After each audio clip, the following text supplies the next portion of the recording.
Bonjour et merci d'écouter ce nouvel épisode de Réussir dans le retail.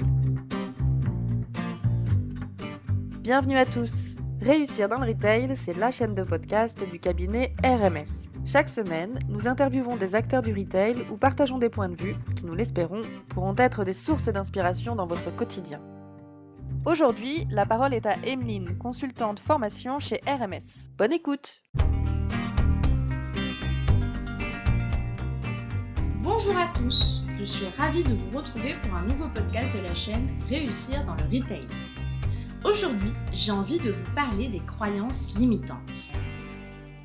Dans ces temps troubles et troublants, nous ressentons tous, de façon plus ou moins tangible, que nous sommes empêchés, empêtrés dans nos actions.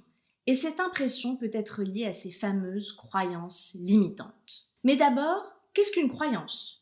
Une croyance, c'est un processus mental qui fait qu'une personne adhère ou non à une thèse, à une hypothèse, qu'elle soit confirmée ou pas par des éléments réels. Par exemple, est-ce que je crois aux fantômes ou pas, que j'en ai eu la preuve ou non. Comme le dit Elie Rossel, thérapeute fondatrice de l'ingénierie des croyances de base, une croyance n'est pas une idée que l'esprit possède, mais une idée qui possède l'esprit. Nos croyances créent la réalité et la réalité confirme nos croyances. Nos croyances déterminent donc notre interprétation de la réalité, des événements, des autres, de nous-mêmes, comme un filtre ou des lunettes de soleil colorées. Et par là même, elles orientent nos actions.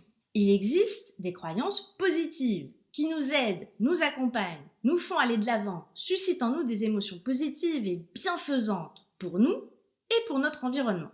Évidemment, si je crois dur comme fer que le travail collaboratif est la clé du succès, même lorsque mes collègues auront des difficultés de communication, je m'efforcerai de les aider à les résoudre dans un élan optimiste et résolu, sans me poser de questions. Cette croyance positive me permet d'avancer au quotidien, de voir la situation avec des lunettes roses, et me fait du bien.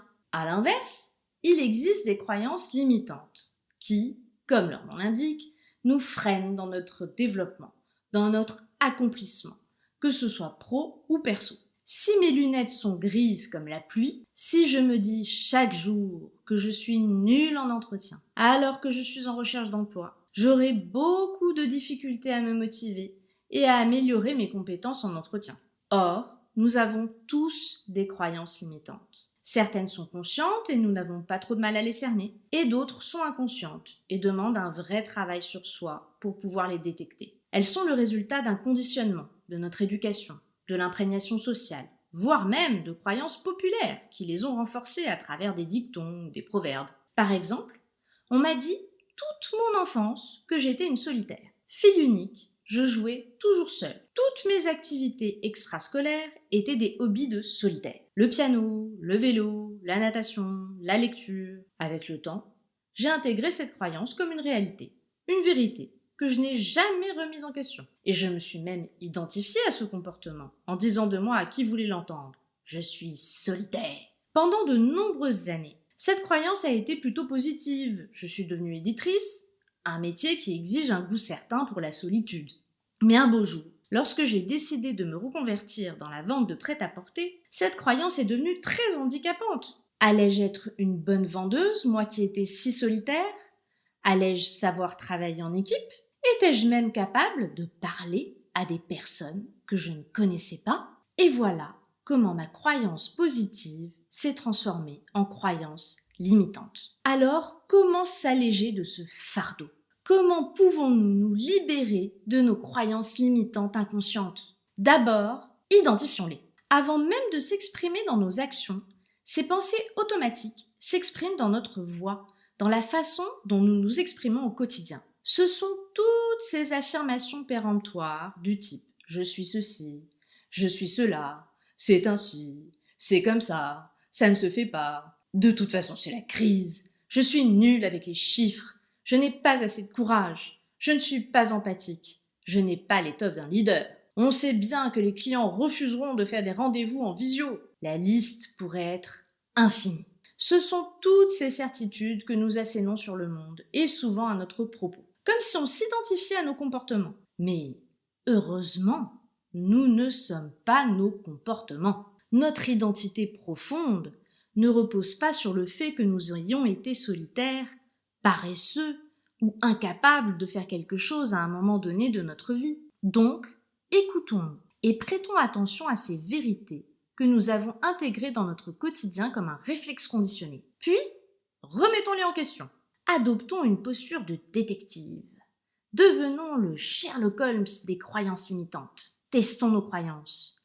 Allons chercher les indices de leur existence dans la vraie vie pour évaluer leur pertinence. Posons-nous des questions qui confrontent notre croyance à la réalité.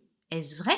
Où est la preuve factuelle de ce que je dis? Par exemple, une participante à une formation vente croyait que, je la cite, les clients détestaient qu'on leur parle de leur vie personnelle. À la question « Où est la preuve factuelle de ce que tu dis ?» Elle m'a répondu qu'elle avait essayé une fois avec un client et qu'il lui avait répondu très sèchement. Une fois seulement? Est-ce que cela prouvait que ce serait le cas de tous les clients? Quels éléments lui faisaient penser que cet événement isolé pouvait être une généralité? Y avait-il d'autres exemples autour d'elle qui prouvaient le contraire? La prise de conscience était actionnée. En effet, elle n'avait aucun élément factuel qui vienne prouver cette croyance qui l'empêchait de personnaliser sa découverte client. Une fois que nous avons remis en question nos croyances limitantes, remplaçons-les par des croyances positives. Demandons-nous à quel moment nous avons prouvé l'inverse de cette croyance limitante.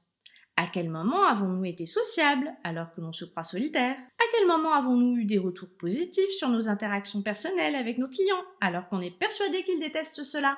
En m'interrogeant de cette façon, j'ai réalisé qu'en tant qu'éditrice, j'avais travaillé en équipe avec de nombreux interlocuteurs, des graphistes, imprimeurs, auteurs, illustrateurs, commerciaux, attachés de presse, que j'avais animé des stands sur des salons réunissant des milliers de personnes, que j'avais formé et accompagné des collaborateurs, que j'avais conseillé des auteurs, que, dans ma vie privée, j'organisais régulièrement de grandes fêtes et que j'aimais rencontrer de nouvelles personnes. Et que surtout, j'adorais tous ces moments de sociabilité. De la même façon, ma participante a réalisé qu'elle connaissait beaucoup d'éléments de la vie personnelle de ses clients fidèles. Cela signifiait bien qu'elle avait réussi à leur en parler et qu'ils avaient apprécié cet échange à un moment donné ou à un autre, qu'elle avait réussi à dépasser ses craintes par le passé et que cela avait porté ses fruits.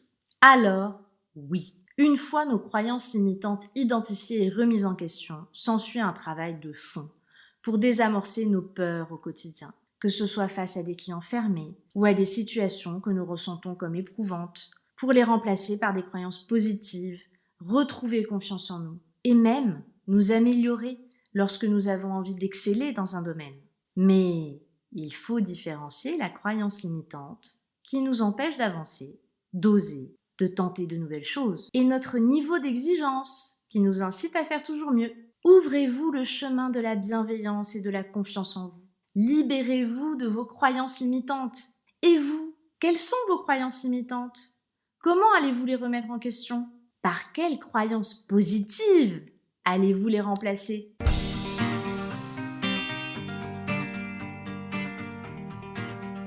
Merci d'avoir écouté cet épisode de Réussir dans le Retail. Nous espérons qu'il vous a plu et qu'il vous a donné des idées. Réussir dans le Retail est diffusé sur SoundCloud, Apple Podcasts, mais aussi sur le compte Instagram de RMS, Retail Management Service. N'hésitez pas à nous laisser un commentaire, vos impressions nous intéressent pour améliorer notre format. Vous pouvez aussi nous proposer des sujets à traiter ou des personnalités à interviewer. Si vous voulez soutenir notre chaîne Réussir dans le Retail, partagez ce podcast et parlez-en autour de vous. Un grand merci à Aurélia pour la musique. Vous pouvez écouter son album intitulé Blue Inside sur YouTube.